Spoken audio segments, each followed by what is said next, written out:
뉴스타파 23회 블랙 코미디 4대강 몇 분짜리예요? 같이 지금 볼 수 있나요?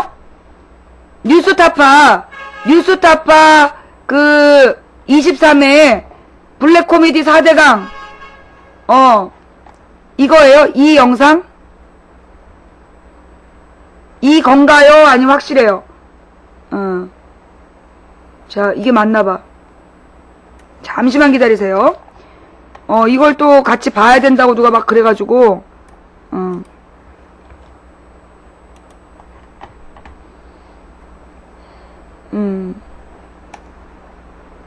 몇 분부터 보면 돼요?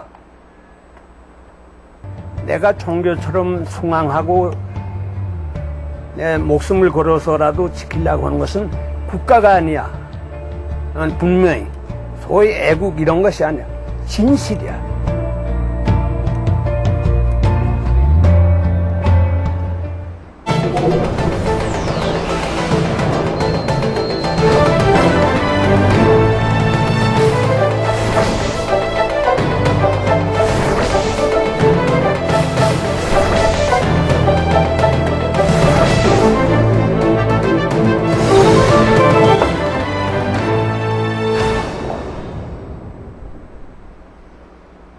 (22조 원) 대한민국 800만 비정규직 노동자 전부를 정규직으로 바꾸고도 남을 액수입니다.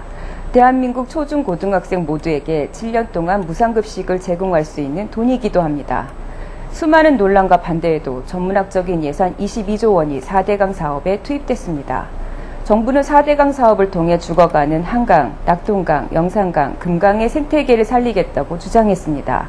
이를 위해 16개의 보를 만들고 하천 바닥도 파내서 수심을 확보하고 강 주변도 생태공원으로 만들겠다고 장담했습니다. 그런데 공사가 거의 끝난 지금 4대강 살리기 사업은 정부의 약속대로 진행된 것인지 뉴스타파가 현장을 둘러봤습니다.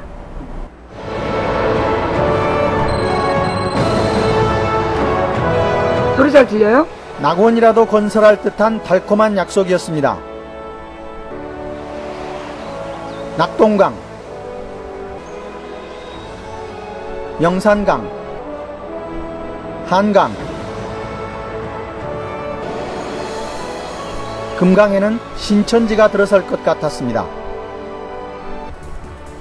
그야말로 전광석화처럼 3년간 22조 원이라는 거액이 들어갔습니다. 단군 이래 최대 토목사업이라는 말이 허투루가 아니었습니다. 서울에서 가장 가까운 남한강의 이포보입니다. 대통령이 나서서 개방 행사에 참석한 4대강 사업의 상징과도 같은 곳입니다. 이포보가 자랑하는 건축물은 바로 수중광장입니다. 어린이들이 뛰어놀 정도로 잘 정비된 수변 공간이자 물놀이 공간이라고 소개합니다. 과연 실제 모습은 어떨까요? 인적을 찾을 수 없는 수중광장. 경고문이 붙어 있습니다. 관할 여주군은 공식적으로 물놀이를 금지하고 있습니다. 사람이 빨려 들어갈 정도로 물살이 세서 사용을 할 수 없는 공간. 물놀이를 할 수 있다는 4대강 추진본부의 약속은 지켜질 수 없었습니다. 수영 낚시 금지 구역이요? 네. 근데 해쳐놨죠. 그쪽 예. 보이는 구간은 위험해가지고. 그러니까 그쪽은 보호 구간은 위험해요. 보시면 아시겠지만 그쪽 유속도 세거든요. 사람이 빨려 들어갈 수가 있잖아요. 올해 좀 올여름에 이렇게 한 번 했어요, 한 번. 한 번요? 네, 한 번 열었어요. 한 번 열었어요? 네, 계좌. 안 열었어요? 수질 상태도 이제 고려해 본다고 그것도 그렇고 또 이제 이 물이 이제 서울 사람들이 먹는 물이니까 이제 환경적 문제로 그렇게 해가지고 잘 안 열었어요. 이곳을 관리하고 있는 수자원 공사를 찾았습니다. 수중광장, 올해는 어떻게 했나요? 예, 올해 한번 이용했습니다. 네, 여주군에서 행사할 때 이용했는데 예. 어떻게 활용할 것인가 저희도 좀 계속 고민을 하고 있습니다. 어떤 운영상에 좀 어려움이 있나요? 수중광장 같은 경우? 아니 사전에 국가의 세금이 들어가서 큰 사업이잖아요. 그래서 그 돈들이 효율적으로 얼마만큼 쓰였는가는 중요한 문제잖아요. 뭐 저보다 내용을 많이 알고 계신 것 같은데 다 내용을 알고 오신 것 같은데 아니, 저희가 임의로 제가 말씀드릴 수가 없어요. 도 주변에는 벌써부터 상류에서 내려온 퇴적물들이 쌓였습니다. 4대강 사업을 시작할 때부터 우려되어 온 상황입니다. 심지어 보를 지탱하던 하상보호공까지 떠밀려 왔습니다. 4대강 사업의 핵심이었던 낙동강 구간은 거대한 강수욕장을 자랑합니다. 해운대를 연상하게 하는 조감도에는 물놀이를 즐기는 시민들의 모습으로 활기가 가득합니다. 실제 모습입니다. 완공을 2주 앞두고 있는 모습입니다. 쓰레기와 잡초가 즐비합니다. 강수욕장의 나무들은 대부분 살아있지 않았습니다. 4대강 사업 구간에는 수십만 그루의 나무를 심었지만 절반 이상이 집단 고사했습니다. 이게 강변에서는 사실 안 어울리는 나무들인데 사실 가로수로 많이 쓰지, 강변은 사실 버드나무들이 대부분 이렇고 원래 버드나무 군락들이 이제 이런 데 있었던 거죠. 그런 나무들을 다 피워내고 이제 공원 조성한다고 이렇게 심어뒀는데 참 강변하고는 안 어울리는 나무들을 이렇게 심어뒀어요. 나무들을 살리기 위해선 또 다른 예산도 필요해 보입니다. 공원을 이렇게 뭐 만들어 놨는데 강변에다가 배나무, 복숭아나, 소나무 이런 것도 심어놨는데 비 한번 오니까 다 죽어버리더라고요. 물에 잠겨가지고. 그리고 죽기만 하겠어요? 흙탕물 들어가지요. 또 그냥 무너져 내리죠. 이건 유지관리가 엄청 돈이 많이 드는 겁니다. 사람들이 수영할 강에는 아무도 보이지 않았습니다. 도대체 무슨 일이 있는 걸까? 물은 수영할 만한 물이에요. 지금 저번에 그 녹조건 때문에 그나저나 사람들이 이번에 많이 안 오고 있습니다. 녹조가 많이 발생하고 하다 보니까 그 가해가 녹조 생기지 못 생기게 하다 보니까 실제로는 이게 어차피 인수인계 하고 1, 2년 안에는 지자체에서도 추가로 이제 시설하고 뭐고 해야 사람들이 좀 들려들지. 녹조가 좀 꼈어요. 낙동강 대체 중계방으로 이동 좀 부탁드립니다. 별풍선과 스티커 쏘신 분들께 감사 인사 못 드려서 죄송합니다. 습지공원 등의 형태로 지금 4대강에는 여의도 전체 면적의 40배에 이르는 하천부지가 공원입니다. 이용할 사람이 없고 관리할 주체도 없어서 황폐화되고 있습니다. 공원인지 잡초공원인지 모를 정도로 잡초가 무성히 자라 있습니다. 그래서 공원으로서 기능은 사실상 못하고 있고 그냥 방치해둔 셈이죠. 가보면 지자체가 원래 관리하게 되어 있는데 망초공원이 되어 있습니다.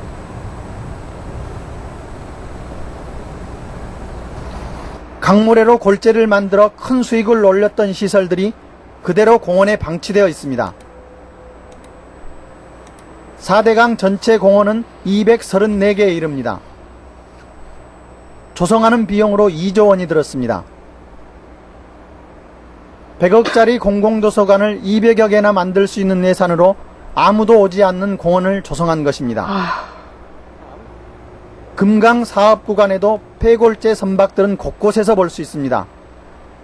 선주들과의 협상이 제대로 이루어지지 않아 20척 이상이 방치되어 있습니다.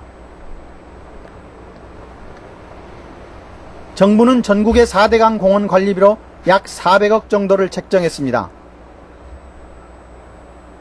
공원 하나당 1억이 조금 넘는 예산입니다. 안전상의 문제도 크게 대두될 수 있습니다. 아무도 오지 않고 관리하지 않는 공원에서 어떤 사고가 날지 모를 일입니다. 이름은 생태공원입니다. 그러나 역설적으로 생태공원을 조성하기 위해 생태계의 파괴가 진행되었습니다. 하루에 그 공간을 지나다니는 분이 불과 100명 미만인 경우도 흔하거든요.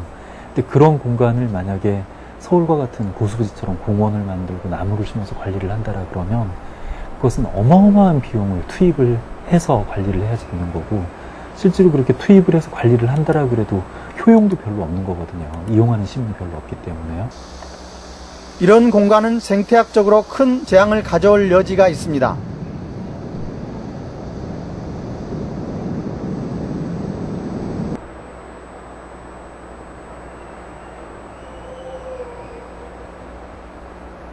습지가 형성되어 있었던데 여기 보이는 이런 나무들이 옛날 모습들이고 이런 습지 빼고 위에 둘러싸여 있었는데 이 나무를 다 베내고 완전히 계약지를 만들어버렸죠.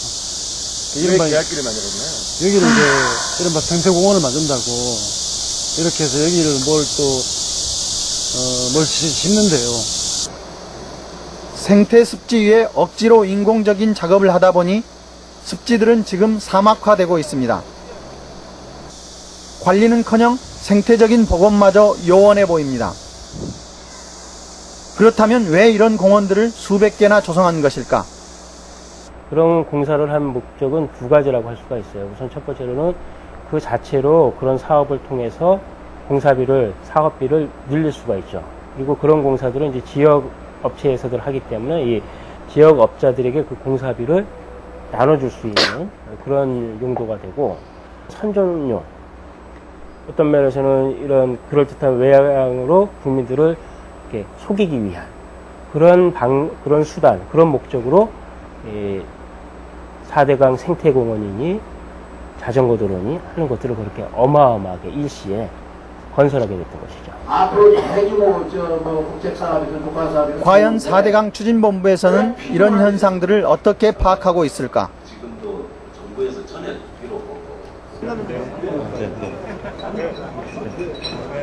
어제 보도자료에 400억 원이 나오는데요. 수변공원 관리. 400억 원으로 관리가 가능할까요? 그건 나중에 우리 시간을 가지고 자세하게 질문하고 내가 충분하게 답변을 하도록 합시다. 그 관리하는 게 5천억이 넘는다고 우리는 계산해 놨습니다. 그 시설만 관리하는 유지관리비. 국가에서는 400억 아니 400억이 아니라 그래도 몇천억은 돼 있을 거예요. 우리가 그 단가를 가지고 계산해 놓은 자료가 있으니까. 이거를 그러니까 일단 건설해 놨어요. 건설해 놔서 유지 관리를 한다는 얘기는 유지 관리 비용에 비해서 유지 관리의 편익이 커야 유지 관리를 하는 거 아니겠습니까? 근데 지금 상황에서는 유지 관리 비용보다 편익이 클 가능성이 전혀 없잖아요. 그럼 그냥 버려야 돼요. 지금 상황에서는 저 그냥 버려야 됩니다, 사실은. 정부가 나서서 통계와 영상을 왜곡했습니다. 4대강 사업에 반대하는 시민들을 잡아들였고 그것을 보도했던 언론들을 탄압했습니다. 그리고 거대한 댐들이 16개 만들어졌습니다. 지금 우리들이 목격하고 있는 4대강의 모습은 그렇게 만들어졌습니다. 정책은 CG로 도배된 정체불명의 홍보물로 평가받을 수 없습니다. 오직 현장에서 드러난 사실들로 평가받아야 할 것입니다. 뉴스타파의 현장 취재에서 드러난 사실은 지금까지 4대강의 사업은 명백한 실패입니다. 이제 강이 다시 살아납니다. 강은 정부는 4대강 사업을 통해 물의 양이 많아져서 수질이 좋아진다고 홍보합니다. 게다가 추가 예산까지 투입해 수질을 획기적으로 개선하겠다는 약속을 했습니다. 낙동강 중류 구미보 주변. 취재팀은 8월 10일 녹조가 구미보 주변까지 확산되고 있음을 확인했습니다.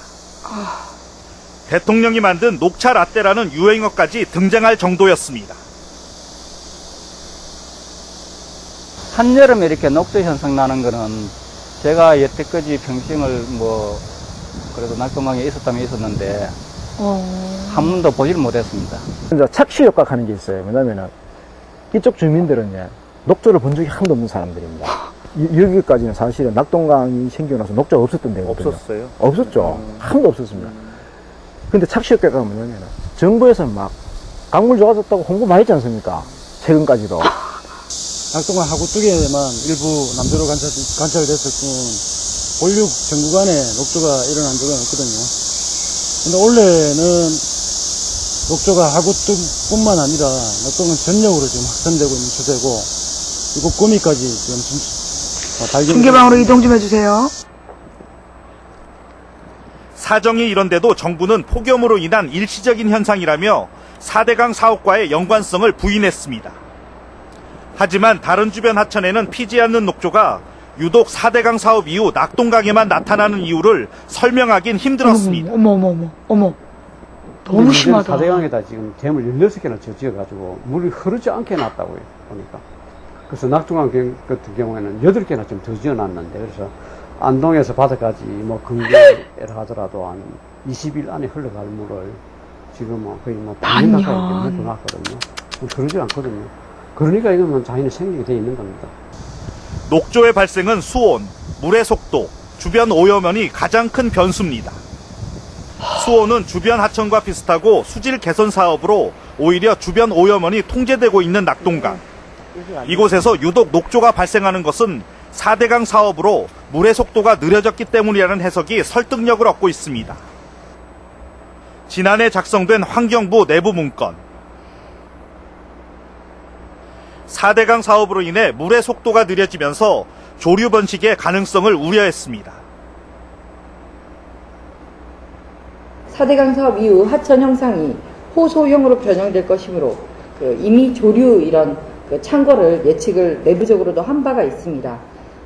오늘 이제 토론회가 4대강 사업과 녹조 관련성이 굉장히 주제인데요. 4대강 사업과 녹조는 관련이 없다라고 하는 게 환경부의 아직까지 공식 입장인가요? 네, 조류가 많이 발생했으면 저희가 메인 원인은 저희가 현재 기온과 일사량 문제가 가장 촉발하는 메인이 아니었나 저희는 보고 있습니다. 이미 이제 4대강 사업하기 전에 그 4대강 사업으로 보고가 가둬지면 녹조가 필 위험이 있다라는 건 미리 연구가 된 거잖아요. 어느 보고서인지가 잘 모르겠네요. 환경부에서 논의된 그 문건도 나왔고 내부 문건도. 그거 뭐 워낙 제가 나중에 한번. 근데 언제 인터뷰를 월급 받겠지. 모르겠습니다. 나중에 한번 제가 저러면서 월급 받겠지. 200년 빈도의 가상이변에 대비해 추진된 수자원과 농업 인프라 개선 사업으로 홍수와 가뭄을 성공적으로 극복하고 있습니다. 눈이. 4대강 사업의 가장 큰 목적은 바로 홍수 예방. 정부는 4대강 사업으로 이 목적이 이미 달성되었다고 주장합니다. 우리는 준비되었습니다. 근거는 4대강 사업 이전인 2002년, 2003년, 2006년과 비교했을 때 수해 피해액이 현격히 줄었다는 겁니다. 4대강 사업이 진행되지 않았던 2002년, 2003년, 2006년 등에 비해서는 무려 10분의 1 이하로 감소한 수치입니다. 그런데 이상합니다. 어찌된 일인지 정부 통계 자료에는 2007년, 2008년, 2009년 수해 수치가 없습니다. 왜 넣지 않았을까?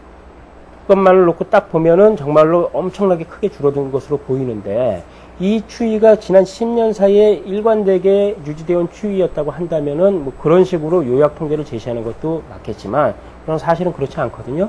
중간에 사라진 통계가 얘기해 주는 게 훨씬 더 많습니다. 소방방재청의 재해연보에서 중간에 사라진 통계를 찾았습니다.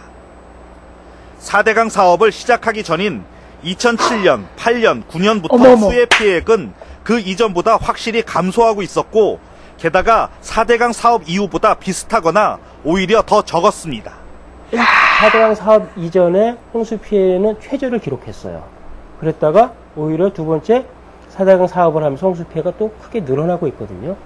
그래서 이 점에서 보자면 오히려 4대강 사업 이전 10년 동안 진행되었던 하천 정비 사업을 통해서 4대강 본류의 홍수 대비책은 완료되었다. 통계 자료를 이런 식으로 자기 편의에 맞게 중계방으로 이동 좀 해주세요, 여러분. 다 같이 보게. 그야말로 통계 조작인 것이고 사람들이 중계방으로 좀 갑시다. 쉽게 믿는 속일 수 없는 숫자를 가지고 사람들을 속이는 통계 사기라고까지 얘기할 수 있는 것이죠.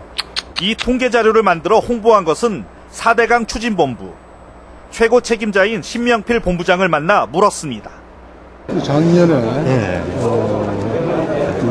고유의 수위가 내려가면서 지류 내려가고 그리고 전반적으로 침수 면적이 줄었고요. 또 여기에 대해서 우리가 분석할 수 있는 여러 가지 이제 방법들이 있기 때문에 이게 이제 국토부에서 내놨던 이건 최근에 우리 홍수 피해를 나타내는 거예요. 근데 여기에 보면 요걸 보고서 이제 줄었다고 말씀하시는 건가요? 그건 아니에요. 그러면요? 이거는 이제 전반적인 최근 10년 동안 추세를 말하는 거고 7년도, 8년도, 9년도 통계는 왜 안 넣나요?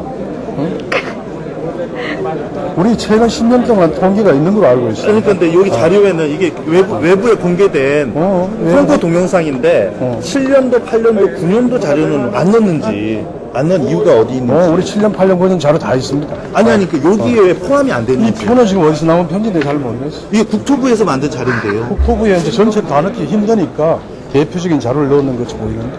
근데 예를 들면 7년, 8년, 9년 각자의 근데 이게 소방관리청 자료인데요. 7년, 8년, 9년이 사실은 홍수 피해가 많지 않아요. 그런 점에서 보면 이 자료는 마치 4대강 건설로 인해서 피해가 많이 없어진 것처럼 자료를 혹시 이렇게 누락시켜서 왜곡시킨 게 아니냐는 지적이 나올 수밖에 없잖아요. 다른 데서 표를 만들 수도 있었고.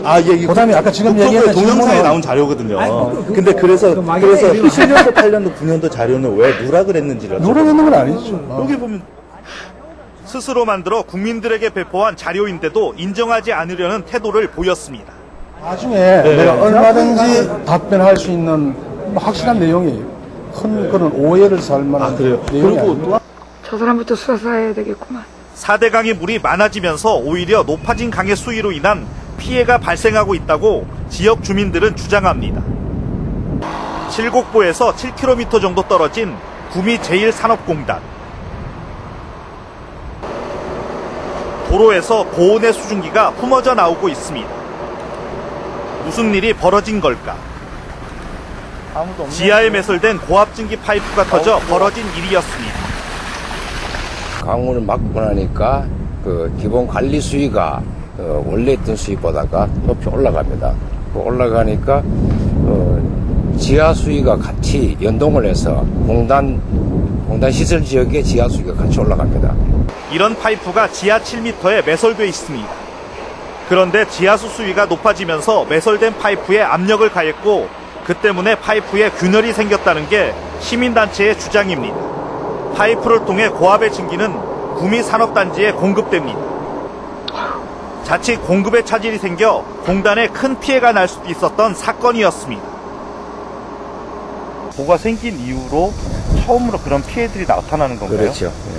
홍수기에 일시적으로 그 배수가 좀 막히고 정체되는 그런 면은 있었겠죠. 근데 지하 수위가 상시적으로 올라가서 그런 침수가 되는 그런 현상은 이제까지는 없었죠. 관리 감독기관인 부산지방국토관리청도 공식 문서를 통해 하천 수위가 올라가면 지하 수위도 올라간다는 점을 인정했습니다. 하지만 업체와 정부에서는 노후에 따른 단순한 파이프 균열이라고 단정지었습니다.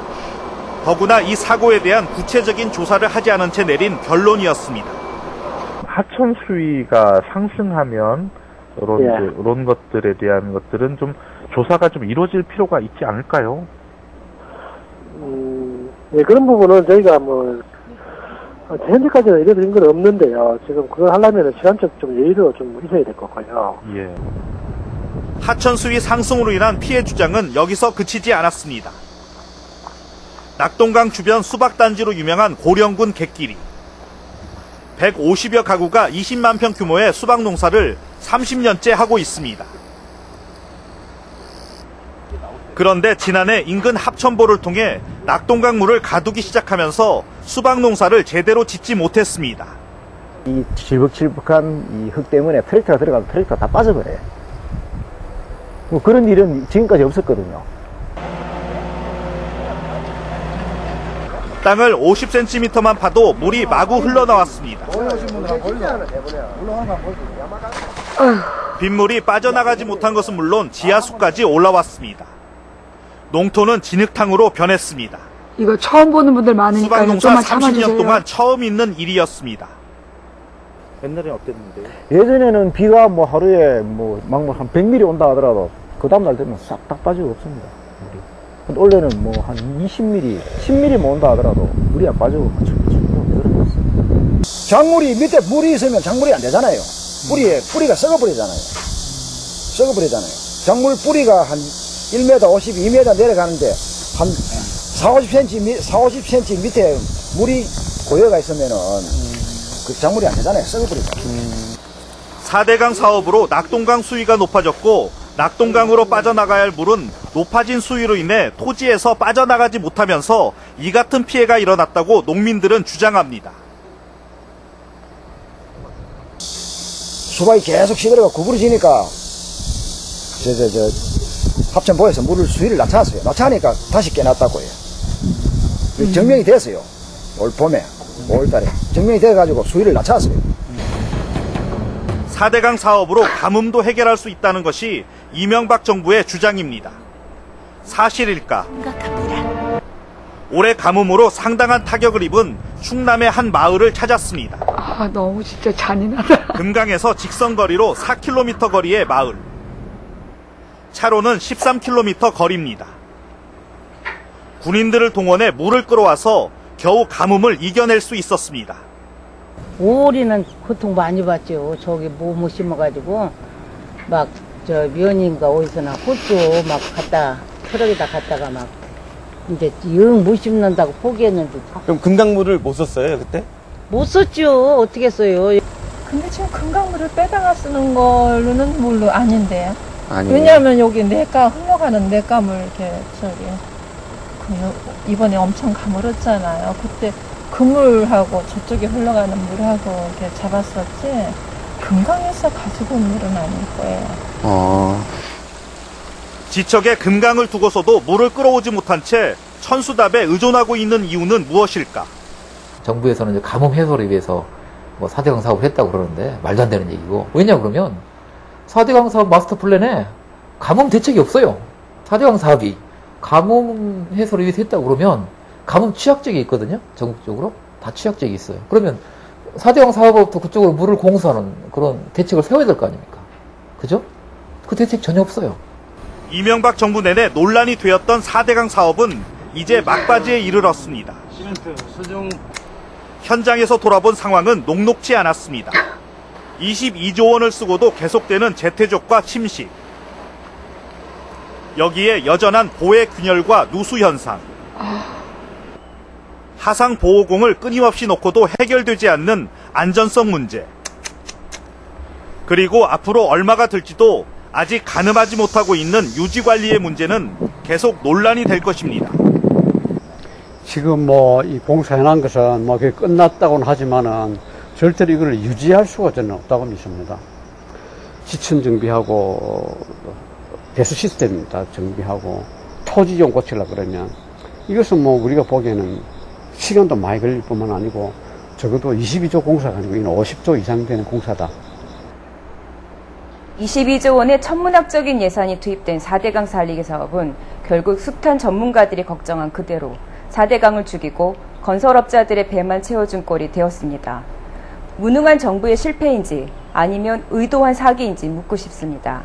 이제 터무니없는 사업에 대해 누구의 책임인지 잘잘못을 가릴 때가 되었습니다.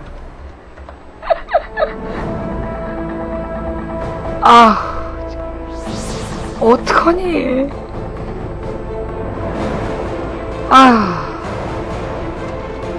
내가 저럴 거라고 내가 72시간 단식하면서 내가 중요한 거 나온다. 자자, 집중. 저기 중계방으로 이동 좀 해주세요.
저런 무시무시한.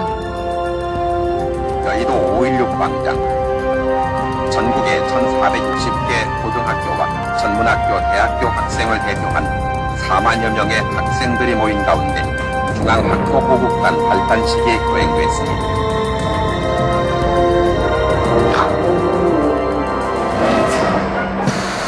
고등학생들 저렇게.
굉장히 짜임새 있네요. 이 뉴스타파. 박근혜 후보가 독재자 박정희 과거 행적에 대해 내린 자화자찬성 평가가 여론의 도마 위에 올랐습니다. 대통령의 통치 행위는 국민의 삶에 직접적인 영향을 미치기 때문에 대통령 후보에 대한 철저한 검증은 반드시 필요한 것입니다. 그 중에서도 한국 현대사에 대한 인식은 대통령이 됐을 경우 이끌어갈 국정 방향을 가늠하는 데 있어서 중요한 잣대가 된다고 할 수 있습니다. 이런 의미에서 박근혜 후보의 5.16 쿠데타와 유신 독재 등 박정희 통치 시기에 대한 일방적인 합리화와 칭찬은 아무리 자신의 아버지라고는 하지만 제 논의 물대기 수준을 넘어서 대단히 우려스럽다 하지 않을 수 없습니다. 민주주의에 대한 철학의 빈곤과 퇴행적인 역사인식이 그렇습니다. 박 후보는 5.16 쿠데타를 불가피한 최선의 선택이었다고 하는가 하면 구국의 결단 또는 5.16과 유신이 없었다면 대한민국도 없었을 것이라는 등의 표현으로 독재자 박정희를 극찬했습니다. 하지만 객관적인 사실은 이와는 완전히 반대됩니다. 5.16 군사 반란은 4.19 학생혁명으로 적법하게 구성된 제2공화국 정부를 밤사이에 몰래 한강다리를 넘어온 병력을 동원해서 뒤엎은 명백한 하극상이자 쿠데타입니다. 박정희 개인과 반란 지도부의 욕심을 채우기 위해서 신성한 국방의 의무를 마치기 위해 입대한 병사들을 방패막이로 앞세웠습니다. 이런 못된 습관을 보고 배운 전두환 등 신군부는 1979년 10월 26일 박정희가 암살된 후 혼란한 틈을 타 12.12 쿠데타를 일으킴으로써 오공독재의 발판을 마련하게 된 것입니다. 박정희 집권 18년 동안 자행된 불법, 탈법, 초법적 민주주의 압살과 인권 유린은 수많은 학생과 노동자, 농어민들에 대한 감금과 고문, 죽음을 불러왔습니다. 김대중 씨 납치 등 정적에 대한 잔인한 복수와 동백림 사건과 인혁당 사건 등 분위기 반전용으로 활용됐던 간첩 조작 사건들로 온 국민은 숨막히는 병영국가 체제를 견뎌내야 했습니다. 최근 문제가 된 장준하 선생의 타살 의혹도 그 중에 하나입니다. 일본 천황에 바치는 충성 혈서를 쓰고 만주 군관학교를 거쳐 일본 육사를 졸업한 뒤 독립운동가들을 때려잡던 일본군 중위 출신의 박정희가 그 대척점에 서 있는 광복군 대위 출신의 장준하 선생을 눈엣 가시로 생각했던 것은 당연하다 할 수 있습니다. 두 사람은 해방 후 한국 현대사의 특징이라 할 수 있는 매국노와 애국자의 비대칭적 관계를 상징적으로 드러내는 사례였습니다.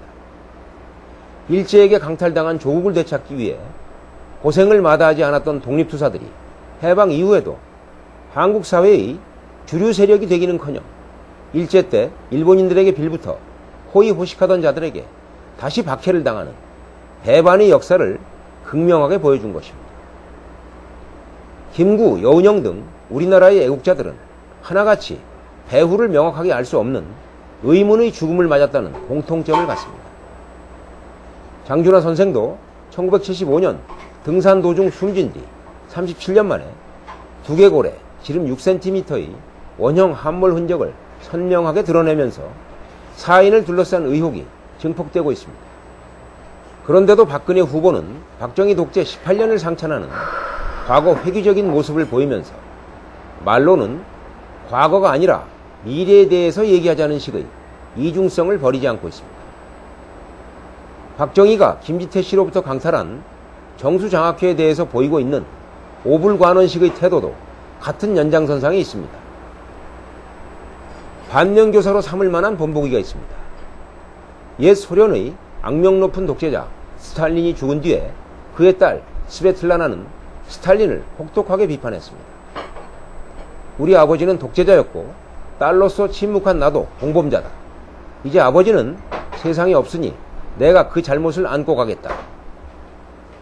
박근혜 후보가 한나라의 국정을 책임지겠다고 나섰다면 최소한 스탈린의 딸 정도의 역사의식과 책임감을 갖춰야 할 것입니다.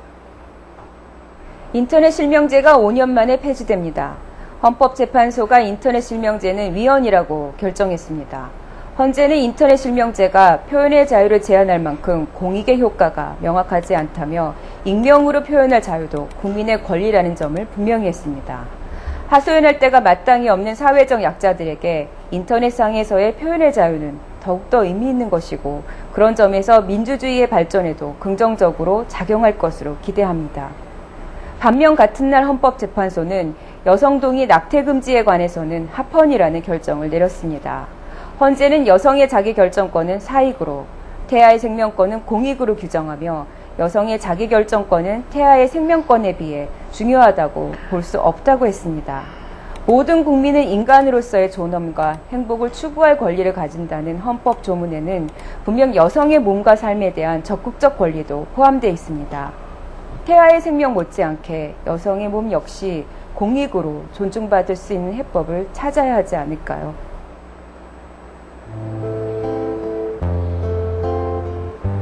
너와 즐거운 시간을 보낼 수 있다면 아름다운 것들을 같이 볼 수 있다면 좋겠네.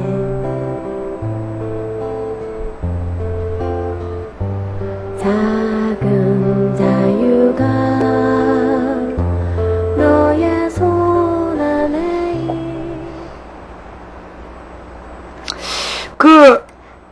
이 뉴스타파를 후원할 방법이 있다고요? 뉴스타파를 후원할 방법이 있다고요? 어떻게 하면 되는데? 아니, 이 사람, 내가 늘 걱정되는 이 사람은 무슨 돈으로 이걸 다 만드나 그랬거든요. 정말 대한민국의 시사 프로다운 시사 프로가 모두 없어진 상황에서 유일하게 아니 이게 굉장히 믿을만한, 내가 뉴스타파는 좀 믿어. 뉴스타파에 대해서는 그 홈페이지, 뉴스타파 홈페이지를 검색하면 돼요. 그렇군요. 뉴스 타파 이렇게 지금 홈페이지가 있고, 거기 가면 이제, 뉴스 타파, 뉴스tapa.com, 따뜻한 나라관님 감사하고요. 그래요. 믿을만한 뉴스네요. 예, 뉴스 타파, 믿음이 가고요. 정기 회원 가입을 할 수 있다. 오케이. 알겠습니다. 뉴스 타파를 좀 검색해서, 여러분, 따뜻한, 진실의 지킴이가 되주시기 바랍니다. 따뜻한 나라가님 감사드리고요. BKC님 감사드리고요. 매니저요. 그래서 지금 우리 중계방이 3개인데, 왜, 중계방에 어디가 문제야? 중계방이 몇 개지? 우리 3개예요? 중계방이 3개야? 가수봐, 내가 모르고 있었어요.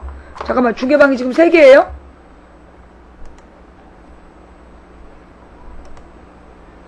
가만히 있어봐. 435호실이 지금 빈 거야?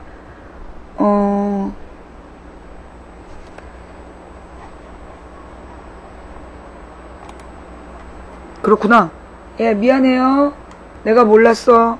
예, 지금 452호실하고, 이 435호실은 내가, 아니구나. 452호실로 갔어야 됐는데. 미안해요. 예, 내가 갈게, 내가. 자, 하여튼, 대단히 감사드리고요. 마지막으로 또 다뤄야 될 게, 또 있어. 시간이. 천안함, 북한 소행 아니란 증거가 막 나오고 있죠? 돌아버리겠어. 어제도 못했는데 오늘도 시간이. 악동님 감사하고요. 나 지금 너무 힘들단 말이야. 미치겠어. 나 잠도 못 자서 지금 며칠째 잠을 2-3시간밖에 못 자고 있어요. 군렁님 감사하고요. 10233님 감사드리고 제이님 감사드리고요. 페더 21님도 감사드리고요. 진짜. 천안하면 또 어떡할 거야. 진짜, 사고를 막,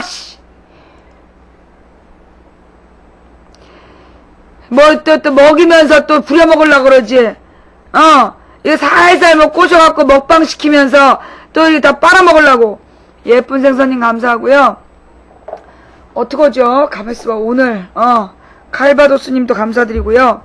가만있어봐, 그럼 내가 오늘 해야 될 이야기 중에, 웬만한 건 다 했죠. 지금 천안함 얘기만 남아있지? 달에간 토끼님, 바른길만님, 소뒷걸음, 뒷발질님 감사합니다. 지금, 지진연구회에서, 예, 알스트로메리님 감사드리고요. 결처보호님 감사드리고요. 지금, 한국지진연구회에서 천안함은 한국 기뢰의 수중 폭발로 인한 침몰일 수 있다. 그렇게 얘기가 나왔죠? 좋은 풍경님 감사드리고요. 예. 그렇게 나온 거 맞습니까? 네. 돌신라이님, 좋은 풍경님, 타큐님 감사드리고요. 예. 이게, 천안함에 대해서 2가지 학설이 있었어요. 예. 일단 좌초가 됐다. 좌초가 됐었다라는 거하고 장군 말씀님 감사드리고요. 좌초는 분명한데 그 다음 이제 신상철 씨 같은 경우에도 좌초 이후에 2차 충격이 있었다. 그 주장을 끊임없이 해왔어요. 그래서 이제 재미 언론인들하고 신상철 씨 같은 경우에는 미국 잠수함하고 부딪혔다.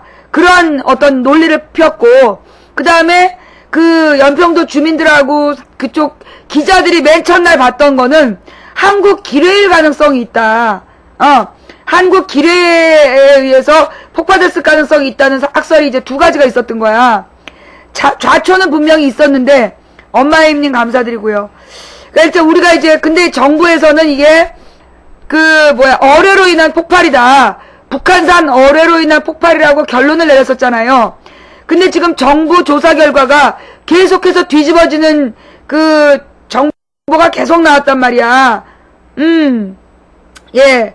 근데 이제 이번에 새로 나온 학설이 그 한국 기뢰의 수중 폭발로 인한 침몰이었다. 엄마임님, 닥치고 정치님, 그 기사 좀 줘봐요. 우리 야생화님 감사드리고요.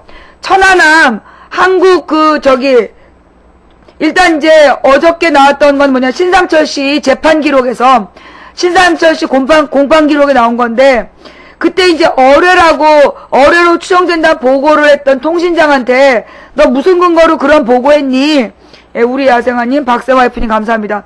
그렇게 물었더니 통신장이 나도 모른다. 그거는 함장이 시켰다. 그렇게 지금 결론이 나온 거 공판 기록에 나온 거 아니에요? 그 다음에 그 수병이, 견시병이, 그 살피는 병사가 물기둥 못 받고 그냥 물방울이 좀 튀었다 그랬더니 어뢰가 터져도 물보라가 일 수 있다. 그래서 이제 뻥을 깠단 말이야. 신이님, 그게 무슨 영상이죠? 신이님, 그 유튜브 영상이 뭐예요? 이거 아니구나. 네. 하여튼 그래서 지금 그 북한 어뢰는 점점, 북한 어뢰 가능성은 거의 지금 믿는 사람이 없고요. 얼마 전에 미국에서도, 그죠? 미국의 무슨 전문가가 천안함은 어뢰일 가능성이 0.000 몇 프로다, 그 얘기 있었지. 그 기사 2개 좀 갖고 와봐. 하나는 한국 지뢰연구, 지진연구에서 나온 기사하고, 또 하나는 미국 측 전문가들이 천안함이 어뢰에 의해서 폭발할 가능성은 어뢰에 의해 폭발했을 가능성은 0.0001%인가 그렇게 얘기한 기사가 있어요. 그 기사도 좀 찾아봐 주세요. 예. 일단은 예.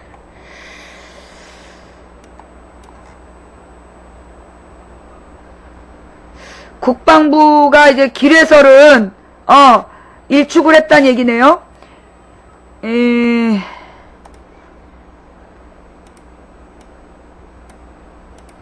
국방부 기뢰는 물에 안 뜬다. 천안함 기뢰설 일축. 2010년 3월 천안함이 북한 어뢰가 아닌 한국군 기뢰의 수중 폭발로 인해 침몰했을 가능성이 있다는 한국지진연구소 김소구 소장의 주장에 대해 국방부가 기뢰 종류 등을 고려해봤을 때 가능성이 낮다고 밝혔다. 29일 김민석 국방부 대변인은 CBS 라디오에 출연을 해서 반박을 했는데, 앞서 김 소장은 국제학술지 순수응용 지구물리학에 발표한 논문에서 사고 당시에 발생한 지진파와 공중음파, 수중음파를 분석한 결과 수중폭발이 있었던 게 분명하다며, 폭발로 인한 지진 규모는 대략 TNT 136kg의 폭발량에 해당하고, 이는 1970년대 해군이 설치했다가 버려둔 육상 조종기뢰의 폭약량과 일치한다고 밝혔다. 반면 민군합동 조사단은 천안함은 TNT 250kg의 북한 어뢰 CHT-02D가 수심 6 내지 9m에서 폭발했으며 지진 규모는 1.5였다고 결론을 내렸다. 라디오에서 김 대변인은 김 소장의 주장에 대해 크게 4가지 주장을 들어 반박했다. 우선 김 소장은 해저에 설치돼 물에 뜨지 않는 기뢰가 어떻게 수면으로 올라와 폭발할 수 있었는지 설명하지 못했다고 밝혔다. 김 대변인은 김소구 박사가 말하는 기뢰는 한국군이 1970년대에 설치했다가 80년대 폐기한 MK6이라는 기뢰로 육상에서 전기선으로 전류 충격으로 기폭시킨다며 7m에서 10m쯤 되는 얕은 바다에 해저 바닥에 설치한 이 기뢰는 기본적으로 물속에 가라앉아 있고 뜨지 않는다고 말했다. 김 대변인은 이어 전류 충격으로 기폭할 수 있는 이 기뢰에 전류선이 모두 제거되어 있는 사실도 지적했다. 천안함이 피격된 바다 깊이가 47m쯤 된다며 이 기뢰가 떠다니거나 굴러다니더라도 47m 바다 깊이에서 폭발하면 천안함을 두 동강 낼 수가 없다라고 말했다. 부식 방지를 위해 천안함 바닥에는 얕은 전류가 흐르지만 폭발이 일어나려면 최소 21V 이상의 전류가 필요하다고 덧붙였다. 기뢰가 그물과 스크류 등에 걸려 떠올랐을 가능성에 대해 김 대변인은 그렇다면 스크류가 있는 한미가 부서졌어야 하는데 천안함은 알다시피 중간이 두 동강 났다고 말했다. 수중에서 거품이 발생하면 한번 수축했다가 터지는 데 걸리는 시간이 버블 주기값으로 고려해 실험하여 국방부 주장과 다른 결론을 얻었다고 밝혔다. 이에 대해 김 대변인은 수심 100m 이상에서 적용해야 될 공식이 47m쯤 밖에 되지 않는 얕은 바다에 적용됐다는 점에서 결론의 정확도가 떨어진다고 반박했다.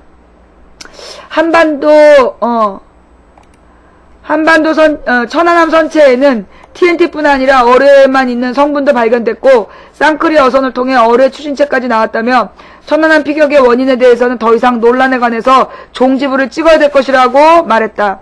이 어뢰 추진체가 이 어뢰 추진체가 사실 안 맞는다는 거잖아요. 우리나라 국방부에서 제기한 어뢰 추진체가 그게 원래 그 어뢰 추진체를 쏘려면 5,000톤 규모의 잠수함이 와야 된다잖아. 그러니까 정부 발표하고 지금 논란이 정부 발표가 논리적으로 성립 안 되는 게 그 어뢰 추진체 때문이잖아요. 자, 왕빵상. 미치겠지, 속상해서. 미안하다, 얘. 천안함 어뢰 공격설이 맞을 확률은 0.000,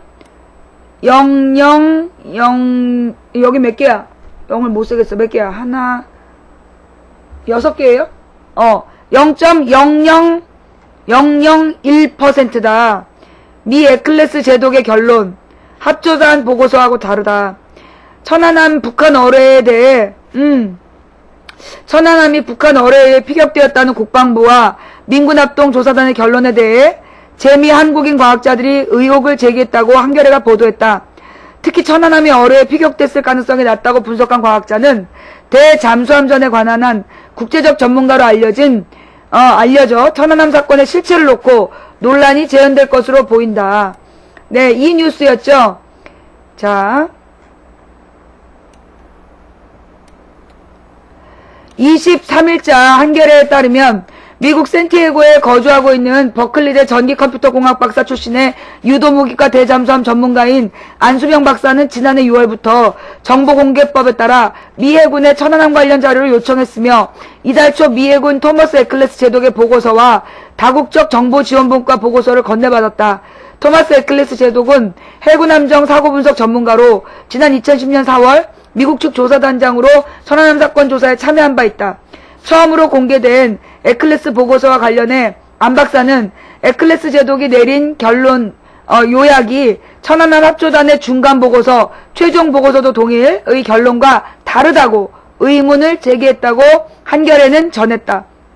자, 집중하세요. 자, 여기 지금 또 미친 벗들이 들어와서 지금 난동을 부리기 시작했어요. 왜냐? 이 뉴스가 중요한 뉴스야. 요게 지금 중요한 뉴스라서 이제 미친 벗들이 고민하고 있어요. 가만히 있어보자. 얘 말고 또 다른 애가 저기가 된 거구나. 자, 집중하세요. 미 에클레스 제독의 결론은 합조단과 달랐다. 그러니까 에클레스 제독이 누구라고? 에클레스 제독이 뭐한 사람이라는 거야, 지금?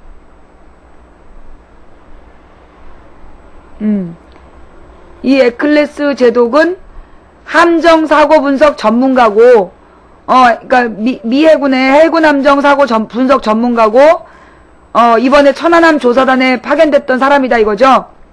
천안함이 북한의 잠수함 CHT-02D라는 어뢰에 의해 침몰됐다는 합조단 보고서에 대해 에클레스의 보고서는 어뢰가 유력, 가능성으로 그러나 매우 낮지만 계류 기뢰라고 밝혔다는 것이다. 어뢰가 유력하지만 가능성으로는 그러나 매우 낮지만 계류 기뢰라고 밝혔다는 것이다. 안 박사는 자신이 설명한 합조단 보고서와는 달리 여기에서는 기뢰의 가능성을 배제하지 않고 있는 것이라고 지적했다. 특히 안 박사는 백령도 인근 해상의 조건에서 기뢰가 아닌 조건이 어뢰에도 해당된다며 거꾸로 어뢰라고 하는데 왜 기뢰는 안 되느냐는 의문을 제기했다고 이 신문은 전했다.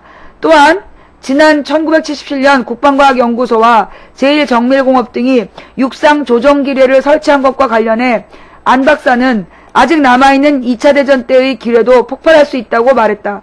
앞서 합조단은 보고서에서 MK6 폭뢰는 폭발되더라도 폭약량이 작아 136kg, 47m의 수심에서는 선체를 절단시킬 수 있는 폭발력이 없다고 밝혔다. 그러나 러시아 쪽 전문가들은 천안함 하부에 동측 샤프트에 그물이 걸려 있듯이 천안함이 그물과 함께 이 해저에 있는 기뢰를 끌어올릴 수 있는 가능성을 제기한 바 있다. 아, 러시아 조사단도 그물의 기뢰가 끌려 올라갔다는 가능성을 제기했다. 어뢰가 천안함 하부 6 내지 9m에서 폭발하듯이 천안함에 아주 근접해 기뢰가 폭발할 수 있다는 것이다. 안 박사는 어뢰 확률은 0.000001% 수준이다. 이른바 한 번의 어뢰의 음향탐지 가능성, 1번 어뢰의 음향탐지 가능성에 대해서도 안 박사는 백령도와 같은 서해 인근 해상의 조건에서는 탐지 음파대 소음의 차이를 모르기에 음향의 수중 탐지나 추적은 거의 수학적으로 불가능하다고 밝혔다. 그는 영화에서 많이 봤기 때문에 어뢰의 공격 성공률이 높은 것으로 착각하는데 현실과는 거리가 있다고 설명했다. 아, 그렇군요. 아니, 신문기사 읽었는데 왜 나더러 종북적 발견이래. 아니, 미국의 에킬레스 제독이 아니, 미국의 에킬레스 제독이 얘기한 거 읽어주고 있는데 왜 나더러 종북 좌빨련이래. 그러면 그 에킬레스 제독이 종북 좌빨련이야? 여자야? 아, 에킬레스 제독이 여자였어? 그렇구나. 나한테 그런 게 아니구나. 예. 아, 1번 어뢰가 뭐냐면 정부에서 어뢰 추진체라고 뭐 하나 건져왔어. 이게 북한 거다. 그래서 이게 어떻게 북한 거냐? 그랬더니 어뢰 추진체 파란색 1번이라고 적혀 있었다 그랬잖아. 그래서 그 어뢰 별명이 1번 어뢰야. 근데 이제 그 1번 어뢰라고 쓰여진 부분을 사진으로 확대했더니 막 녹이 되게 깊어. 굉장히 몇 미리가 되는 녹 위에 1번이란 글씨가 쓰여져 있는 거야. 근데 과학적으로 이 녹이 쓰려면 페인트가 녹아서 그 어뢰 추진체를 사고 있는 페인트가 열에 녹아버려서 맨살이 드러난 쇠에 녹이 쓴 거라는 거야. 그러면 페인트를 녹일 정도의 열인데 유성 매직은 안 녹았다는 거잖아. 그 다음에 그 유성 매직이 또 그 네이버 지식인에 쳐보면 유성 매직 지우는 법, 소금물로 문지른다. 그래갖고 우리나라 또 이 한국 과학도들이 그 유성 매직으로 뭐라고 써가지고 소금물에 담가봤잖아. 48시간 지나니까 지워져. 매직으로 48시간 지나면 매직이 사라져버리는 거야. 근데 북한산 매직은 무려 60일 동안 물속에 있었는데도 안 지워졌을 뿐만 아니라 페인트는 다 녹아버리는데도 안 지워지고 있었을 뿐만 아니라 그 위로 녹이 이렇게 쌓여야 되는데 녹을 뚫고 막 매직이 올라와. 그래서 북한이 매직 팔아 부자 될 거라는 주식 증권가에 소문이 파다했잖아. 그러면 북한이 우리보다 부자 되면 어떻게 해요? 우리 남한에는 뭐가 있다? 어뢰가 터져도 깨지지 않는 형광등이 있다. 이것도 연합뉴스 특종사진이었잖아. 어뢰 폭발로 어마어마한 압력으로 배가 쫙 쪼개지는데도 와, 우리 그 형광등은 멀쩡했던 거야. 어뢰 폭발에도 살아남는 한국산 형광등. 이게 북한산 매직을 능가할 수 있는. 그래서 지금 이제 이게 세계에 미러클 제품으로 세인들의 관심을 주목한 두 상품이잖아. 근데 이 얘기하면 사람들 다 웃더라? 그래서 우리가 사실은 외국에 팔지는 못해. 요거 외국에 팔러 나가면 사람들만 웃기만 하고 안 사주기 때문에 우리가 이제 팔지는 못하는데, 좌우지간 이제 그런 얘기는 있었다, 뭐 이런 얘기지. 좌우지간? 웃기죽게 진짜. 예. 국방부가 거짓말을 많이 했어요. 아, 이 얘기를 읽기 전에 그럼 그동안의 거짓말 한번 쭉 읊고 넘어가야 되잖아. 그러니까 이거 중요한 얘기예요. 집중하세요. 그러니까 이제 이게 국방부 발표에 의하면 그 연어급 북한 잠수함, 요게 이제 300톤인가 200톤짜리라는 거 아니야. 200톤급 연어급 잠수함이 그때 22척의 한미연합해군이 함정이 떠 있었기 때문에 거기 이제 거기다가 그 함정들이 전부 다 소나라는 걸 탐지하고 있었어. 소나. 요게 이제 어뢰나 잠수함 탐지기인데 그거 단계 한 22척이 떠있었단 말이야. 근데 어떻게 잠수함이 왔다 갔는데 그걸 모르냐 그랬더니 그게 사실 이제 엔진을 껐기 때문이다. 엔진을 끄고 접근해 왔다. 제니퍼 로페즈님 감사합니다. 그러니까 이제 그러면 엔진을 끄고 어떻게 하냐니까 떠내려왔다는 거야. 그랬더니만 이제 해상 전문가들이 야 그때 해류가 남쪽에서 북쪽으로 흘렀는데 어떻게 엔진을 끄고 북에서 남으로 흘러왔냐. 그러니까 그러면 어뢰가 중국 바다로 나갔다가 군산 앞바다로 와서 군산에서부터 떠내려왔다는 거야. 그러니까 이제 여기까지 조합을 하면 그런 거야. 난 200톤이다. 그랬는데 200톤이라는 배가 없어. 잠수함이. 그러니까 또 누구는 300톤이라고 얘기하고 누구는 150톤이라고 얘기해. 그러니까 이제 북한 잠수함은 150톤과 200톤과 300톤 사이를 이게 트랜스포머로 움직이는 잠수함인데 얘가 이제 엔진을 끄고 군산 앞바다에서 들어와가지고 그러니까 군산의 해군들은 등신이란 얘기야. 군산 앞바다로 잠수함이 들어왔는데 몰랐다는 얘기야.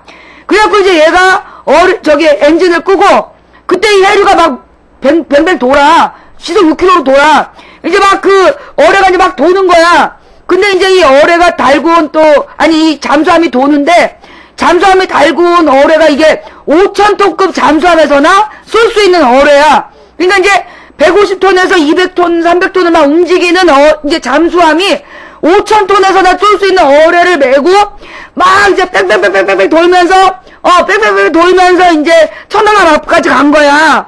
그리고 천안함을 딱 보자마자 이제 한 방에 빵 쏘고 또 뺑뺑뺑뺑 돌면서 이제 도망을 갔는데 우리 해군이 그걸 이제 알지도 못하고 막지도 못하고 막판에 도망가는데 잡지도 못한 다음에 새떼한테 포를 쐈다. 이게 이제 국방부 공식 발표야.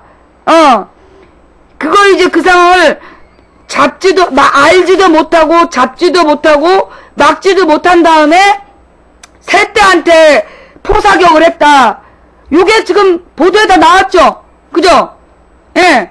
요게 이제 다 보도에 나온 거야.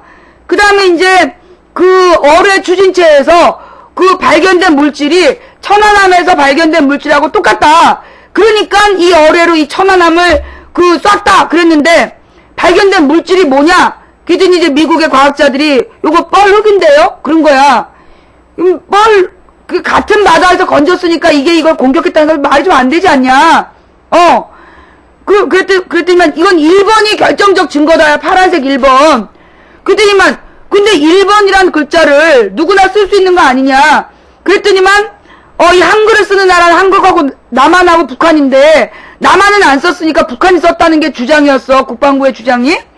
근데 이제 그러면서 뭐라고 얘기를 했냐면 그때 SBS하고 문화일보하고 해서 그 파란색 1번이라고 쓰여진 매직 성분이 솔벤트 블루 5라는 성분인데 이것은 남한에서 판매되는 매직에는 사용되지 않는 염색소다. 그러니까 요거는 이제 북한산 매직이다라고 이제 결론을 내렸는데 떡하니 모나미 파란색 매직에 특허 솔벤트 블루 5가 딱 있는 거야.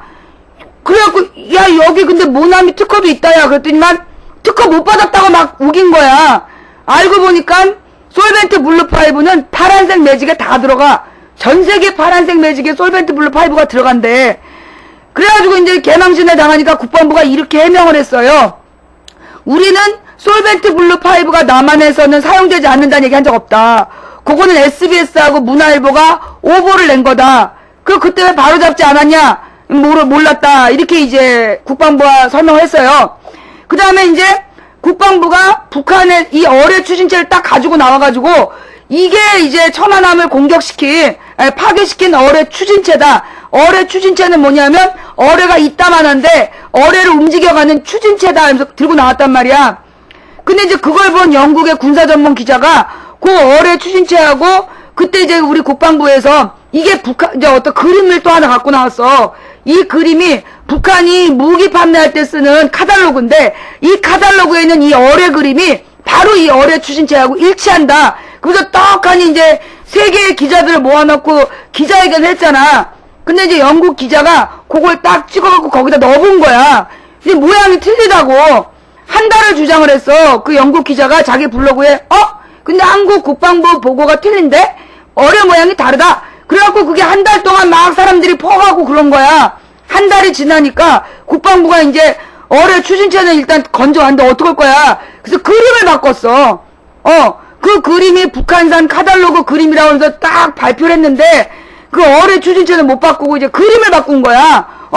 그래갖고 이제 그 사람들이 야, 그 그림이 북한산 카달로그에 있었다며. 카달로그 좀 보자. 그래서 국방부가 이번에는 뭐라 그랬냐면 사실 카달로그는 없다. CD로 봤다. 그러는 거야. 그러면 북한산 카달로그에 들어있던 어뢰 그림이다라는 얘기도 말이 안 되고, 그 다음에 카달로그도 없는 거고, 그 다음에 그 어뢰 추진체하고 그 그림하고 맞지도 않고, 일이 이제 이렇게 되는 거지. 그러니까 첫 번째 근거가 파란색 1번 솔벤트 블루 5. 그 다 개나 소나 쓰는 그 색소다. 두 번째는 어뢰 추진체하고 천안함에서 똑같은 물질이 발견됐다. 그러니까 그게 이게 친거다 했더니 그 뻘룩이다. 같은 데서 건졌으면 같이 나온다. 이 세 번째로는 그 어뢰 추진체 그림이 이 북한의 카달로그 그림하고 일치한다.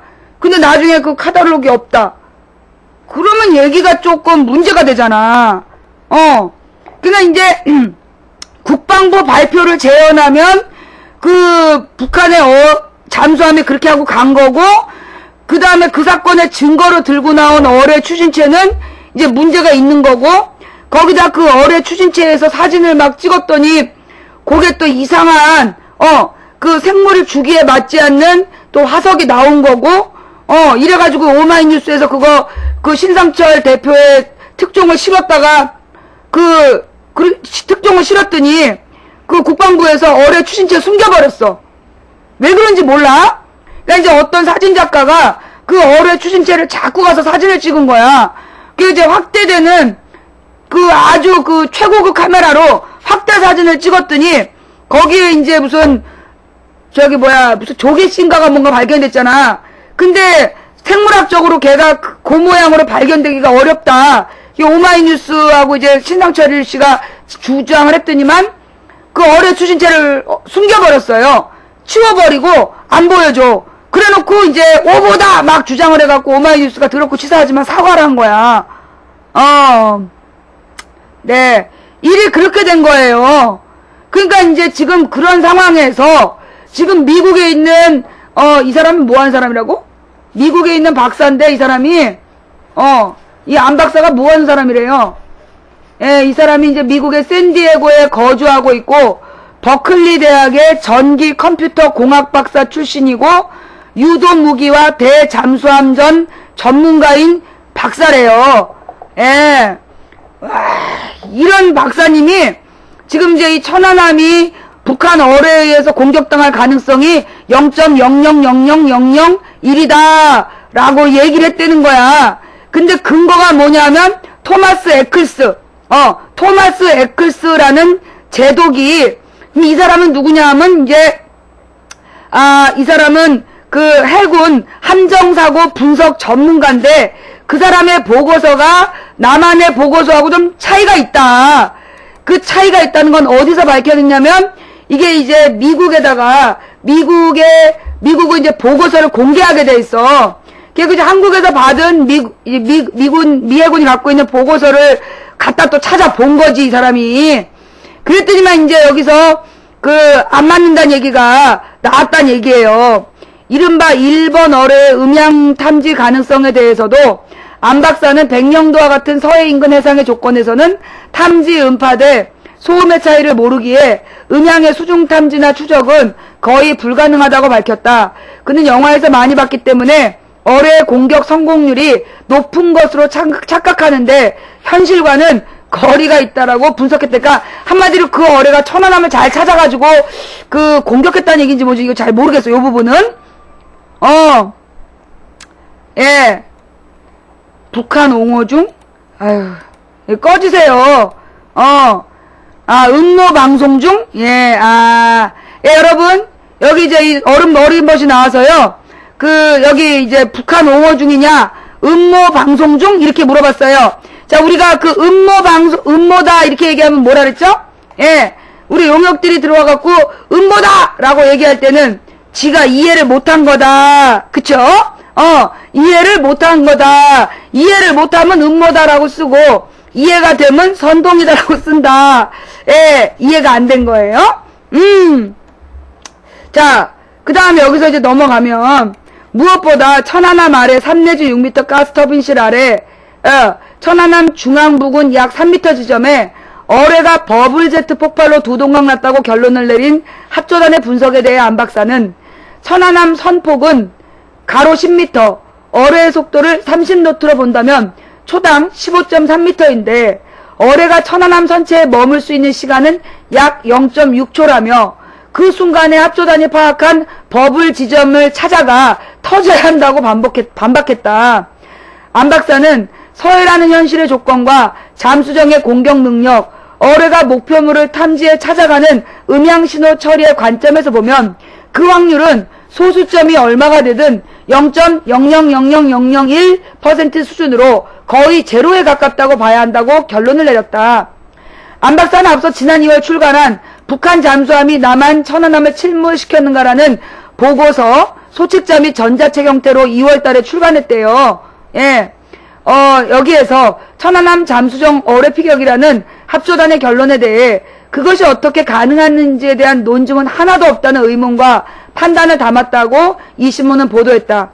안 박사는 미 정보공개법을 근거로 1년여 전인 지난해 6월부터 변호사를 통해 자료 공개를 미 해군 측에 요구해왔다. 안 박사는 대잠수함전에 관한한 국제적으로 공인된 전문가다.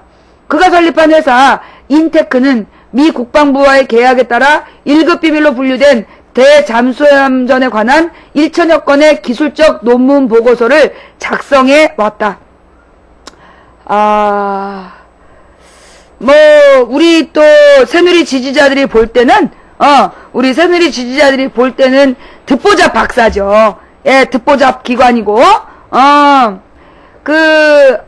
한겨레는 이와 함께 미국 퍼듀대 화학공학 박사로 알루미늄 촉매 부식 및 폭약 전문가인 김광석 박사가 지난 4월 25일에서 27일 제주 서귀포에서 열린 한국화학공학회 총회 분과 학술 강연에서 초청받았지만 강연 직전 정치적 영향을 이유로 돌연 강연이 취소됐다고 보도했다. 화학공학 박사가 강의하려고 했는데 요거를 취소시켰구만. 당초 강연에서 발표할 예정이었던 김 박사의 논문은 천안함 침몰 사건 흡착물과 1번 글씨에 근거한 어뢰설을 검증하기 위한 버블의 온도 계산이다. 이 논문의 초점은 흡착 물질의 형성과, 그러니까 한마디로 두 개의 어뢰 추진체하고 그 천안함에서 발견된 그 물질의 형성과 그 성분 버블제트의 온도를 계산하는 것이다. 김 박사는 강연 발표문에서 천안함 합조단의 알루미늄 흡착물질 분석이 잘못됐다는 점과 일본 어뢰의 인양 장소가 일본 어뢰설을 증명하지 못한다는 사실을 지적했더니 발표가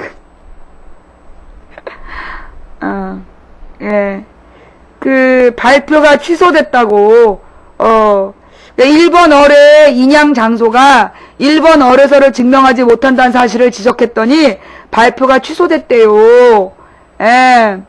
김 박사는 이 논문에서 합조단이 주장한 흡착물과의 성분이라는 비결정성 알루미늄 산화물과는 근본적으로 다른 흡착성을 갖는 젤라티노스 황산화 알루미늄 수산물로 제시했다. 이는 알루미늄 포각이 수중 폭발 그리고 바닷물의 황산이온과의 화학적 변화를 거쳐 생성된 것으로 그 근거에 대해 김 박사는 합조단이 최종 보고서에 불호 포함시킨 흡착 물질의 열 분석 실험 자료가 이를 확인해주고 있다고 밝혔다. 한마디로 합조단이, 우리가 어려운 말인데 합조단에서 낸 보고서가 스스로 그 물질이 아니다라는 증거를 제시한 거야. 알루미늄 산화물이 부분적으로 황산화. 김 박사는 합조단이 내린 충격파 버블의 붕괴 과정에서 폭약에서 유래한 흡착물질이 총알처럼 날아와 선체 선미 등에 분산돼 붙어있게 된다는 결론을 총알설에 비유하면서 현실은 흡착물질이 알루미늄 및 철의 판재에서만 발견된다.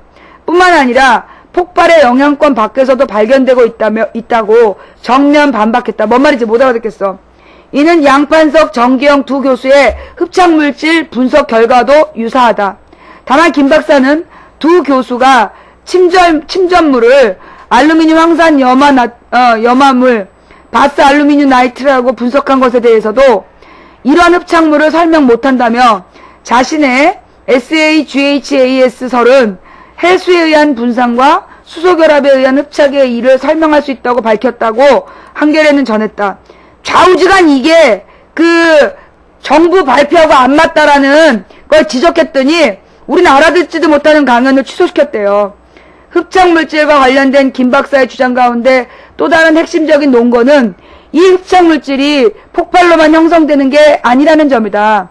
김 박사의 분석에 따르면 알루미늄 판재들이 철과 전기적으로 연결되면 이른바 갈바닉 부식, 즉 이종 금속 접촉 부식 현상에 의해 흡착 물질이 형성되는데, 씨발 말이 왜 이렇게 어렵냐. 이는 알루미늄 폭약의 폭발로 생성된 흡착 물질과 화학적으로나 육안으로 봐도 거의 같다는 것이다. 수거된 어뢰 부품의 프로펠러가 50일간 해수에 있었다면 그 흡착 물질은 폭발이 아닌 부식에 의한 것일 수도 있다. 알루미늄과 물질 분석에 전문성 있는 과학자들은 폭발인지 부식인지 답을 얻을 수 있다. 그러나 합조단은 이를 구분하지 않았으며 따라서 자신들의 실험에서 나온 백색 분말과 일본 어뢰, 선체 등에서 발견되는 백색 분말의 동질성을 증명할 수 없었다는 것이 김 박사가 내린 결론이다. 그러니까 합조단의 화학 조사가 잘못됐다는 얘기야. 김 박사의 이런 주장은 수중 폭발에 의한 버블제트를 부정해온 이승원 교수 등의 이른바 반합조단 입장의 과학자들과는 달리 알루미늄 폭탄의 버블제트 폭발을 전제로 하고 있다. 하지만 그 전제에서 보더라도 합조단은 일본어뢰의 천안함 공격이라는 결론을 입증하는 과학적 논거를 전혀 제시하지 못했다는 것이다. 그러니까 이 김 박사라는 사람이 그러니까 어떻게 그 어뢰가 폭발해서 그 물질을 남길 수 있는가를 증명했는데 그 증명 방식이 합조단의 조사하고 맞지가 않다. 그런 얘기네요. 그죠? 예. 특히 수중 폭발에서 버블 온도 계산은 흡착물질의 형성과 특성을 파악하는 데 중요한 열쇠가 됨에도 합조단이 이를 전혀 고려하지 않았다는 것이 김 박사의 지적이다. 그러다 엄청난 폭발이 있었다면 매직으로 쓴 1번 글씨는 당연히 타 없어져야 한다는 의혹이 제기되자 합조단은 뒤늦게 송태호 카이스트 교수의 연력학 이론을 바탕으로 한 버블 온도에 관한 연구 발표를 받아들였다. 송 교수에 따르면 버블 온도와 압력, 그 발달 속도, 거리 등을 계산해보면 폭발열은 어뢰 후미부에 글씨를 태울 수 있는 온도가 될 수 없다는 것이었다. 이게 송 교수가 혼자 계산해본 거였잖아요. 송 교수의 버블 온도 계산은 이승원 교수가 반론을 제기한 바 있다. 그러나 김 박사는 그 반론은 적절치 않은 것이었다며 버블이 파괴됐을 때는 고온이지만 저압임으로 접촉되는 물체가 열로 인한 영향을 받지 않을 수 있다고 지적했다. 게다가 충격파로 고열이 전달되기 전에 어뢰 후미부가 원래 위치보다 폭발 지점으로부터 크게 밀려났을 가능성도 있다는 것이다. 또한 이런 버블 현상은 부상병이나 주검의 화상 흔적이 없는 것을 설명할 수 있다는 것이다. 문제는 송 교수의 버블 온도 계산이 잘못됐다는 데 있다는 것이 김 박사의 지적이다. 그러니까 이승원 교수의 반론은 틀렸지만 송 교수의 버블 온도 계산이 잘못됐다. 둘 다 틀렸다는 얘기네요. 씨발 진짜 과학자들 너무 어려워. 김 박사는 송 교수의 연구가 알루미늄 폭약 모델을 사용하지 않았기에 천안함 사건의 폭발과는 어떤 관계도 없는 것이 됐다고 지적했다. 또한 알루미늄 산화도 계산의 폭발 에너지의 충격파와 버블로의 배분, 그 분배에 알루미늄이 끼친 영향 등을 고려하면 알루미늄 폭약의 최저 온도는 1500도씨로 계산됐다. 김 교수는 따라서 1번 글씨의 연소 여부로 버블제트 폭발 여부를 판단할 수 없다고 본다. 애초에 1번 글씨는 천안함을 침몰시킨 어뢰라는 걸 입증하는 직접적인 증거가 될 수 없다는 것이었다. 그런 점에서 1번 글씨를 둘러싼 논쟁은 비생산적이라는 게 김 교수의 판단이다. 김 박사는 국정조사를 통해 합조단이 미 해군의 조사처럼 이미 정해진 결론을 지지하는 방향으로 조사를 이끌려고 했었는지를 밝혀내야 한다고 강조했다. 되게 어려운데 결론은 합조단의 조사가 두 글자로 뭐다? 구라다. 합조단의 그 조사 결과가 구라다. 요게 이제 이 미국의 김 박사의 결론. 두 글자로 구라, 세 글자로 엉터리. 뭐 유식한 네 글자로 조작이다. 이렇게 되는 거죠. 예. 아, 이거 진짜냐고요? 천안함 조작, 자, 봐요. 팩트는 뭐냐면요. 자, 여러분, 지금까지 얘기한 거는 정부 발표, 그 다음에 정부의 합수부 조사단 조사 결과 보고서가 문제가 있다는 얘기야. 그럼 팩트만 확인해보자. 팩트만. 그날 밤에 있었던 밝혀진 사실은 뭐냐면, 9시 15분에 천안함이 좌초 사고가 있었다는 거야. 그 당시에 천안함 승조원이 해경에다가 신고를 했어요. 천안함이 좌초됐다. 구조 바란다. 그게 있어. 그 다음에 두 번째로는 잠시 후에 그 해군 작전사령부 보고서에 어떤 보고서가 올라왔냐면 천안함에 지금 침수 상황이 발생했다. 그러니까 좌초로 인한 침수 상황이 발생했다는 보고서가 있었어. 그 다음에 세 번째로 그 당시에 해군이 그 천안함 유족들을 불러 모아가지고 설명을 했는데 그때 해도 그 바다 지도를 올려놓고 X표를 2개 그려. 여기가 좌초 지점, 여기가 침몰 지점. 그 해도가 증거야. 세 번째로 섬 주민들이 거기 좌초 사고 많이 난다. 그날 천안함에 들어왔던 데는 좌초 사고가 자주 일어난 곳이다라고 얘기를 했어. 그 뒤로 주민들은 언론의 인터뷰를 전면 금지당했어요. 그 다음에 또 뭐가 있는데 좌초의 증거. 뭐 KBS도 그래서 좌초 사고라는 보도를 그래서 했었어. 그 좌초가 있었다는 거야. 좌초를 보고를 했는데 왠지 모르게 이 함장이 배를 꺼내가지고 깊은 바닷속으로 갔고 거기서 배가 두둥강이 났는데 보고 시간도 안 맞고 이제 봤던 상병이 물기둥도 못 봤다 그러고 여러 가지로 그 천안함 사건이 뭔가 논리적으로 안 맞다는 거야. 그래서 과학자들 간에도 어쨌거나 그러니까 이 김 교수의 결론은 민군 합동조사단에서 낸 보고서는 잘못됐다. 하나도 안 맞다. 한 교수란 사람의 계산도 안 맞고 그 다음에 그 합조단의 백색 분말에 대한 분석 결과도 안 맞고 그 조사 보고서가 잘못됐다라는 지적을 한 거야. 그래서 이 사람은 이제 강연을 못하고 돌아갔고 그 다음에 이제 대잠수함 전문가들이 천안함이 어뢰에 의해서 침몰했을 가능성은 미국 무슨 국방부랑 일한 데잖아. 그 전문가 박사 말로는 제로에 가깝다. 그런데도 우리 국방부에서는 묻지 마라. 질문도 하지 마라. 벌써 이미 결론 다 났다. 이렇게 주장을 하고 있다는 거죠. 그죠? 예. 그 다음에 이제 뭐 여러 가지가 있어요. 그때가 까나리가 산란기라서 만약에 어뢰 폭발이 있었다면 뭐 대규모 까나리 유체가 내려왔어야 됐다. 근데 그런 게 전혀 없었던 걸로 봐서 폭발이 없었을 수 있다. 그런 이론들이 나왔고 영무사 문 좀 열어줘.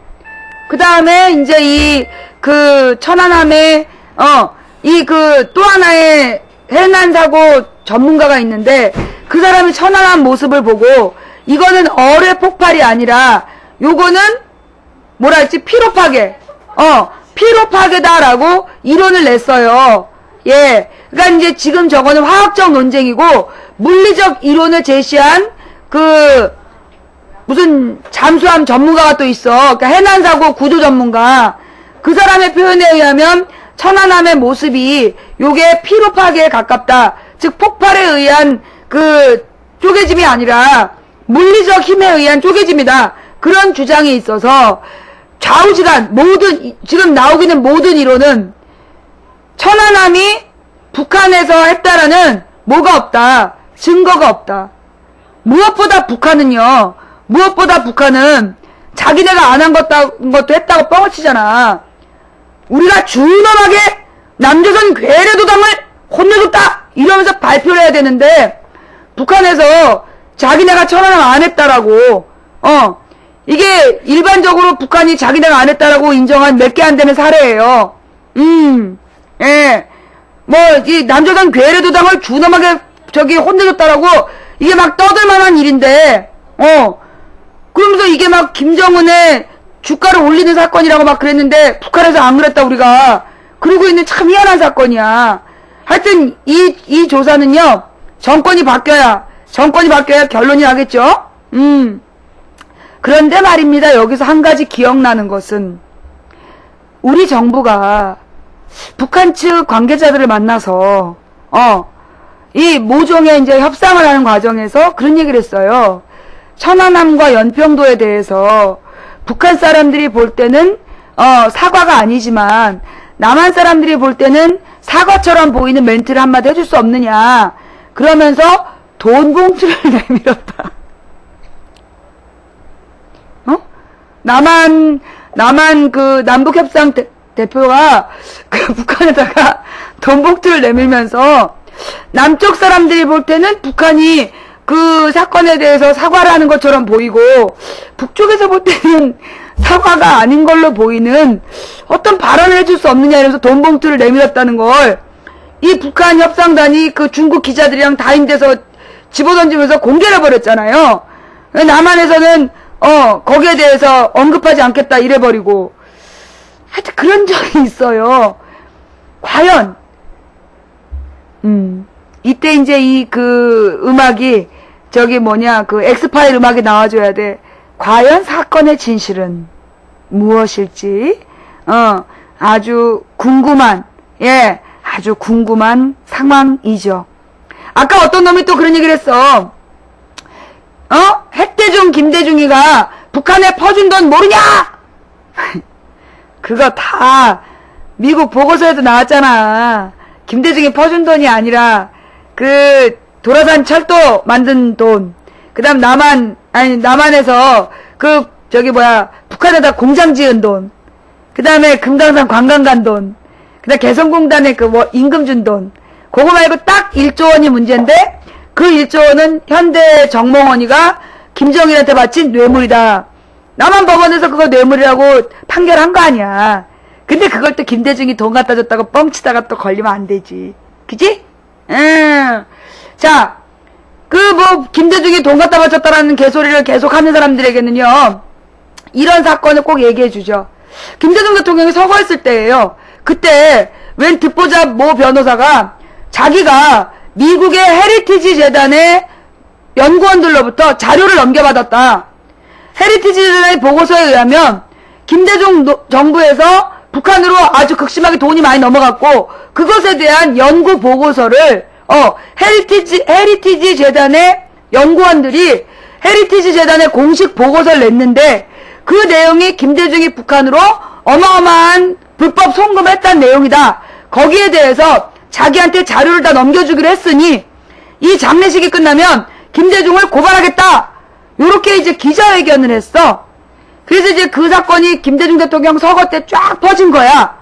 내가 그때 미국에 있는 그 존스 홉킨스 대학에 공부하러 갔던 후배를 시켜서 헤리티지 재단의 원문을 가져다가 그 내용을 동시통역사한테 보여주면서 요게 무슨 내용이냐 물어보니까 첫째, 거기 가운데 이렇게 딱 안내문이 박혀있어. 이 글은 헤리티지 재단의 공식적 입장과 무관한 기고문임을 밝혀둔다. 첫 번째, 그러니까 헤리티지 재단의 공식 보고서이고 연구원이 자기한테 자료를 보내겠다는 얘기는 개뻥이었던 거야. 그 다음 그 보고서 내용은 미국더러 북한에다가 돈 보내지 마라, 북한을 봐주지 마라라는 한마디로 미국판 김조지, 김모, 조모, 지모, 우리나라에 약간 골성을 있잖아. 이 미국의 그런 세 명이 모여갖고 그 북한을 경제적으로 풀어주지 말라는 그런 글을 쓴 거야. 그러면서 남한에 딱 한 줄 나와. 남한에서 김대중 노무현 정부 때 북한으로 넘어간 돈이 7조 원이다라는 얘기 한 줄 나와. 그러니까 그 보고서는 남한에서 북한으로 돈을 막 넘겨줬다라는 그런 내용이 아니었던 거야. 근데 그걸 갖다가 막 이렇게 개뻥을 친 걸 우리가 그 보고서를 갖다가 읽을 줄 몰랐던 거지. 그게 망치 부인의 특종이었잖아. 그 다음에 그 대구 무식한 새끼가 그 대법원 판결에 김대중의 불법 자금 송금했다. 근데 그것도 빙신아 등신아 네가 못 알아들은 거야. 김대중이 돈 준 거 아니라는 판결문이야. 이거 증명해 준 거. 예. 자, 이 내용이 천안함에 대한 이야기. 자, 어떻게 망치부인 얘기가 다 이해가 돼요? 망치부인 이야기가 다 이해는 됐어요? 예. 자,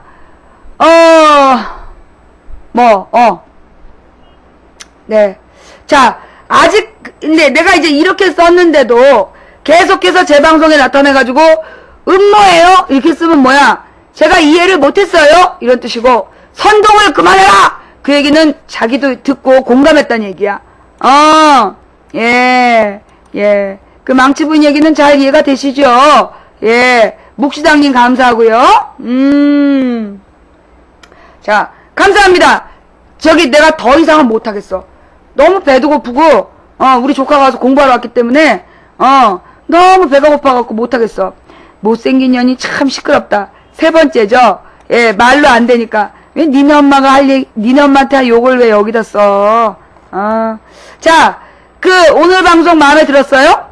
오늘 방송 마음에 들었다라면, 추천이, 아까 3,000명 넘게 보던데, 추천이 조금 약소하다. 과묵한 선배님, 아들 부자님 감사하고요. 자, 요즘 노래 틀어달라고 막 그러시는데요. 예, 아들 부자님, 라즈리쉬님, 바른길만님 감사드리고,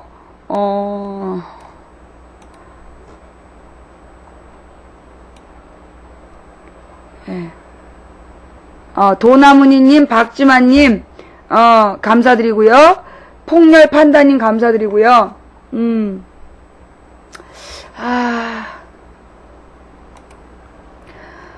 언젠가 대한민국의 모든 인간이 망치부인의 말을 이해할 날이 오겠죠.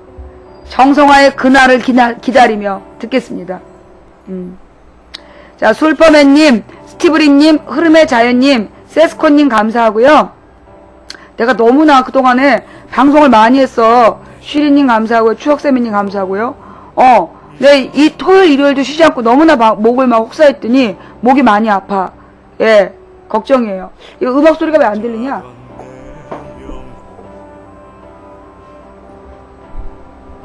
꽃든 남자님 감사하고요.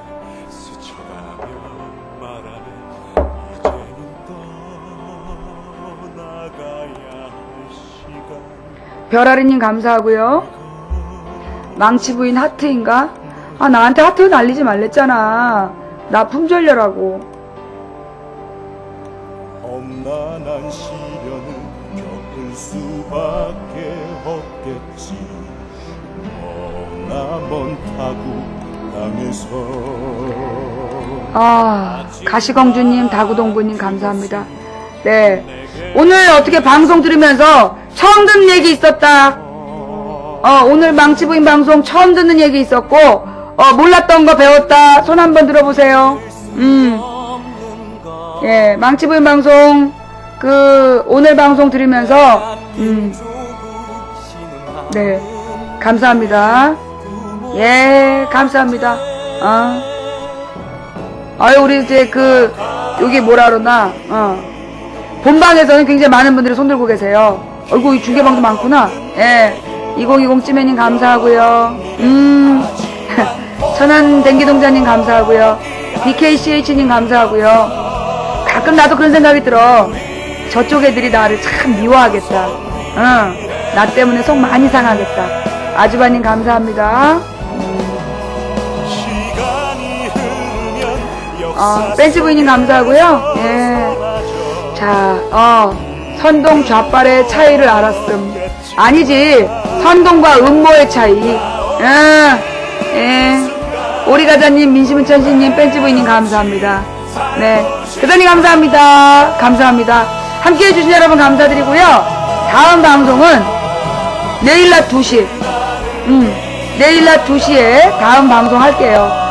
방송 너무 빨리 끝남. 4시간 37분을 방송했는데, 아니, 정확히 얘기해서 내가 1시 반부터 방송했어요. 지금 4시간 40분째 방송했는데, 방송 너무 빨리 끝났다고?